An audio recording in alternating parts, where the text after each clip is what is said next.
Hi hello welcome to our channel. నేను మీ సిరి. ఈరోజు మనం చెప్పుకోబోయే కథ విలన్ అండి. ఈ కథ నేను 3 ఇయర్స్ బ్యాక్ రాసానండి. ఇప్పుడు మీ ముందుకు తీసుకొస్తున్నాను.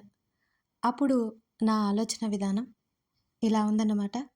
అంటే కొన్ని కొన్ని అప్డేట్ అయ్యేది కదా మీరు అని అడగొచ్చు. అందుకోసం చెప్తున్నాను. కొన్ని థింగ్స్ మనం ఒక 3-4 ఇయర్స్ బ్యాక్ ఆ టైంలో నేను దీన్ని రాయబట్టి అలా ఉంటాయన్నమాట. ఓకేనా? ఇక కథలోకి వెళ్ళిపోదాం. వెంటనే తన అంకుల్‌కి కాల్ చేసింది. అతడు ఆనంద్ వర్మ. పెద్ద పేరున్న డాక్టర్. ఆస్ట్రేలియాలో ఉంటాడు. జ్ఞాన తండ్రి స్నేహితుడు. అంతేకాక దూరపు బంధువు కూడా. జ్ఞాన విదేశాల్లో పెరగడం ఆయనతో కాస్త పరిచయం ఎక్కువ. అంతేకాదు శరత్ చంద్రతో బాగా క్లోజ్‌గా ఉంటాడు ఆనంద్ వర్మ. అంకుల్ ఎలా ఉంది అభయ్‌కి? He is fine uncle. కానీ అసలు ఏం జరిగిందో తెలుసా? అని డాక్టర్‌తో మాట్లాడింది మొత్తం. హాస్పిటల్‌లో జరిగింది మొత్తం చెప్పింది జ్ఞాన. ఇదంతా విశ్వనాథ్ పని అంటావా జ్ఞాన? అని అడిగాడు. కావచ్చు అంకుల్. వాళ్ళకి కాకపోతే మా ప్రాణాలు తీయాలనే ఆలోచన ఇంకెవరికుంటుంది? అని అడిగింది జ్ఞాన. నువ్వు చెప్పింది కూడా కరెక్టే జ్ఞాన. అప్పుడే ఇంటికి తీసుకొచ్చావే? అని అడిగాడు ఆనంద్. అక్కడ డేంజర్ అని తీసుకొచ్చేసాను అంకుల్. డాక్టర్ వెంకటపతి గారు కూడా ఇక్కడే మన ఇంట్లోనే ఉన్నారు. ఒకసారి మీతో మాట్లాడాలని కాల్ చేశాను. ఆ అబ్బాయికి షాక్ ట్రీట్మెంట్ ఎందుకు ఇచ్చారు? అని జ్ఞాన సూటిగా అడిగింది. జ్ఞాన చాలా తెలివైనది. తనకి ఈ పాటికే తెలిసిపోయి ఉండాలే. ఆనంద్ నవ్వుతూ అన్నాడు. అంకుల్ ప్లీజ్ చెప్పండి. అసలు అభి మీకేం తెలీదు. కానీ ఎలా? జ్ఞాన అదే ఆశ్చర్యంతో అడిగింది. నువ్వు పొరపాటు పడుతున్నావు జ్ఞాన. అభయ్ గురించి నాకు తెలియదని ఎవరు చెప్పారు? శరత్ అంకుల్ మొత్తం చెప్పారు. నీ గురించి కూడా అని ఆయన అనగానే జ్ఞాన ఉలిక్కిపడింది. అంకుల్ అని అంది ఆశ్చర్యంతో. లాస్ట్ టైం ఫారెన్ వచ్చారు కదా, ఎక్కడికనుకున్నావు అని అడిగాడు. మా అత్తయ్య తీసుకొని ట్రీట్మెంట్ కోసం వచ్చారు కదా జర్మనీ అని అంది జ్ఞాన. అది ఒక కారణమే కానీ అభయ్ బాడీలో ఉన్న ఒక అద్భుతమైన పవర్, దాని గురించి మేమిద్దరం ఒక ఫేమస్ సైంటిస్ట్ని కలవడానికి అక్కడే ఉన్నాం. అందుకే అంకుల్ ఇండియాకి రావడానికి లేట్ అయింది. ఆయన ఎవరో కాదు, అభయ్ వాళ్ళ తాతగారి స్నేహితుడు అని వివరంగా చెప్పాడు ఆనంద్. ఆనంద్ చెప్పే ఒక్కొక్క మాట వింటుంటే జ్ఞాన చకితురాలైపోయింది. మరి ఆయన ఏం చెప్పారు అంకుల్? జ్ఞాన ఆనంద్ వైపు చూసింది. నేను లేను జ్ఞాన. నాకు అర్జెంట్ కేసు ఉండడంతో తిరిగి ఆస్ట్రేలియా వెళ్ళిపోయాను. అభయ్ శరీరంలో కలిగే మార్పుల గురించి, అతని శరీరంలోకి ఆ శక్తి ఎలా వచ్చిందో తెలుసు. కానీ ఆ షీల్డ్ యూజ్ చేసే విధానం చివరికి శరత్ అంకుల్కి కూడా తెలియదు.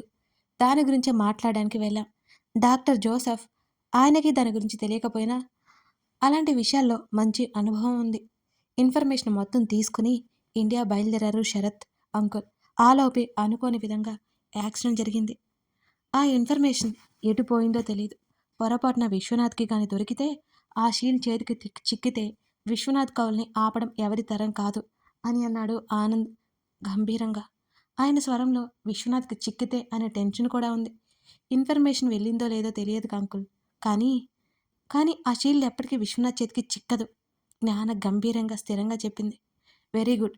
ఇన్ఫర్మేషన్ కోసం నేను మళ్ళీ వెళ్ళి డాక్టర్ జోసఫ్ని కలుస్తాను. అంతవరకు జాగ్రత్తగా ఉండండి జ్ఞాన అని చెప్పాడు ఆనంద్.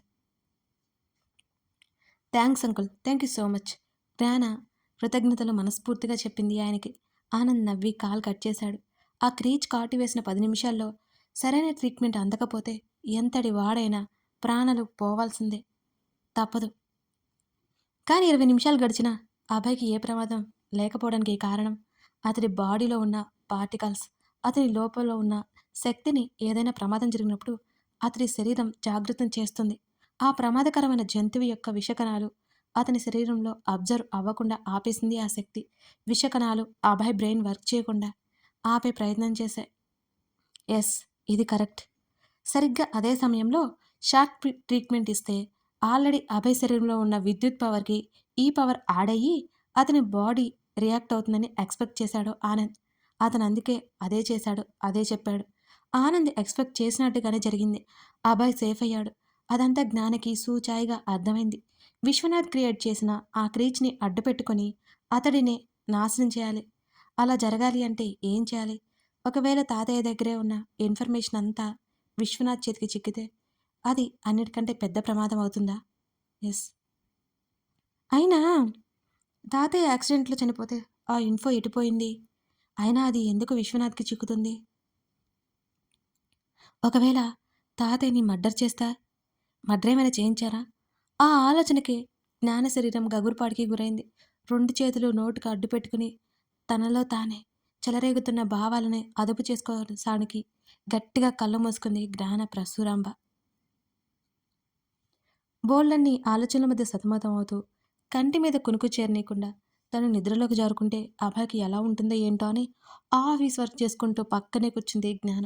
ఎక్కువసేపు నిద్రపోవడంతో తెల్లవారుజామున 4 గంటలకే మెలకువ వచ్చింది అభయ్‌కి. అలాగే పడుకొని శరీరమంతా భారంగా అనిపిస్తుంటే పక్కకి తిరిగి చూశాడు. బెడ్ రెస్ట్‌కి ఆనుకుని కూర్చుంది జ్ఞాన. ఆమె చేతిలో ల్యాప్‌టాప్ ఉంది. ఆమె వెనక్కి వాలి కళ్ళు మూసుకొని కనిపించింది అతనికి. ఆమె చేతి మీద చేయి వేయగానే ఉలిక్కిపడి కళ్ళు తెరిచి చూసింది. అభి, వాట్ హ్యాపెన్ అని ఆమె కంగారుగా అడుగుతుంటే ఆమెనే చూసి ఆమె రెస్పాండ్ అయిన విధానాన్ని బట్టి అంచనా వేసి ఆమె రాత్రి నిద్రపోయి ఉండదని అతనికి విషయం అర్థమైపోయింది. సరిగ్గా పడుకోండి, నాకిప్పుడు చాలా బాగుంది అంటూ లేచి కూర్చున్నాడు అభయ్. కాస్త తల తిరుగుతున్నట్టుగా అనిపించింది అతనికి. మరో 2 నిమిషాల్లో అతను సెట్ అయిపోయాడు. ఆర్ యూ షూర్ అని అతని వైపు చూసింది జ్ఞాన. కళ్ళు ఆర్పాడు అభయ్. అతడు బెడ్ మీద నుంచి మెల్లిగా దిగి వాష్రూమ్కి వెళ్ళి ఫేస్ వాష్ చేసుకుని బయటకొచ్చాడు. టవల్తో తుడుచుకుని టవల్ పక్కన వేసి ల్యాండ్ లైన్కి కాల్ చేసి కాఫీ పంపించమని చెప్పాడు. జ్ఞాన నిశ్చింతగా కళ్ళు మూసుకొని పడుకుంది.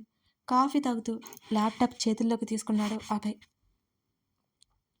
ఆమె షట్ డౌన్ చేయడం మర్చిపోయింది. ఆమె చేసిన వర్క్ కళ్ళకు కనబడుతుంటే రాత్రంతా మేల్కొనే ఉందని స్పష్టమైంది.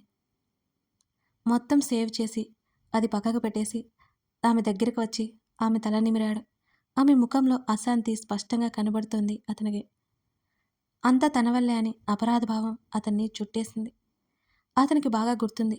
ఆ క్రీచ్ని నెట్వైపు విసిరే క్రమంలో తన భుజం దగ్గర ఘాటు పెట్టింది. ఎస్, మొదట ఏదో అనుకున్నాడు కానీ సూదులు గుచ్చినట్టు అనిపించింది. అదే అని అతనికి అర్థమైంది. మరో 2 రోజులు యథావిధిగా గడిచిపోయాయి.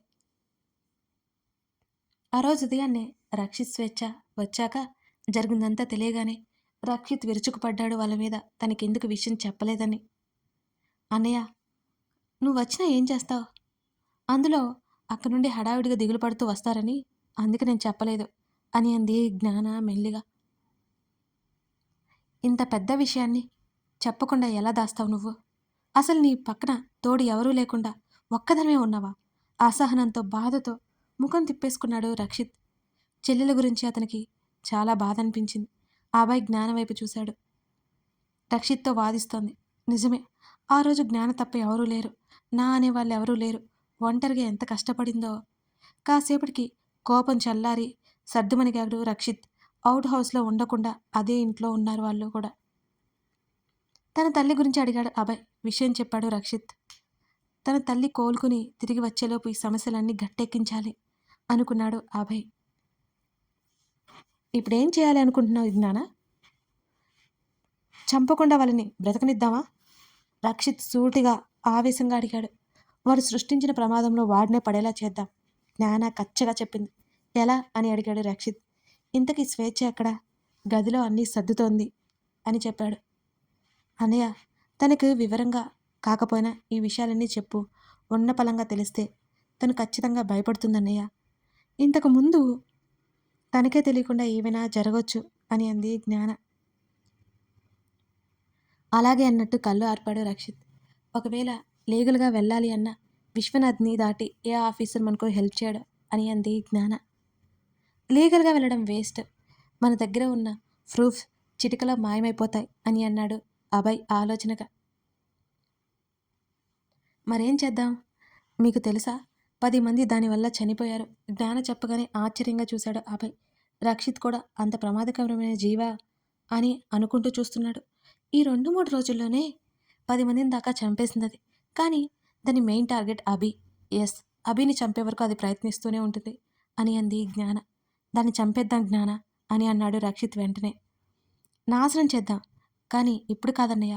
కొన్ని రోజుల పాటు అది భద్రంగా ఉండాలి మన దగ్గర. దాన్ని ఇక్కడి నుంచి ఎక్కడికైనా తీసుకువెళ్ళి సేఫ్గా పెట్టాలన్నయ్య. పొరపాటున తప్పించుకుంది అంటే ఇంట్లో వాళ్ళంతా బలైపోతారు అని అంది జ్ఞాన. మన గోడౌన్స్‌లో పెడితే ఎలా ఉంటుంది అని అన్నాడు అభయ్. No, no, no. అక్కడొక వర్కర్స్ వెళ్తూ ఉంటారు. ఒకటి మూసేసిన గోడ ఉంది కదా! అక్కడైతే సేఫ్.